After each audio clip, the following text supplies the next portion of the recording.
Hi hello வணக்கங்க. காலையிலேயே உங்களோட கஸ்தூரி பாய் பாருங்களா, கையில் வந்து தட்டில் வந்து தோசை. எதுக்கு அப்படி எதுனா பியாத்திக்கு ஊட்டி விட்டுக்கிட்டு இருக்காவ. பியாத்தி யாரும் இங்கே நின்று பாட்டியே வீடியோவில் பார்த்துட்டே இருக்காவ. போவா சாப்பிடு. ம் ரொம்ப தான் ஐயா அப்படியே பார்த்தீங்கன்னா எங்கள் அப்பாயும் இருக்காவ. சாப்பிட்டு சார் போதுமா ஒன்று போதுமா அழுகாண்டாமா போதுமா ஒரு தோசையும் நல்ல அது அப்படிதான் சாப்பிடும். வா வா தண்ணியா குடி. ஓ சாப்பிட்டுட்டு இருக்காளாமா, வருவா. வா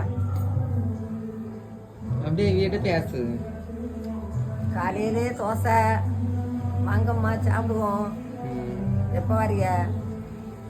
காப்பி எல்லாம் குடிச்சாச்சா? இல்லைன்னா வாங்க, நான் காப்பி போட்டு தரேன். மத்தியானம் வாங்க சாப்பிடுவோம். போ தின்னு முடிக்கலையே என்ன அம்மா, இவன் ஒரு வாய் தின்னதுக்கு முன்னாடி. ஓகே, செலக்ட் பண்ணுங்க. தேங்க்யூ.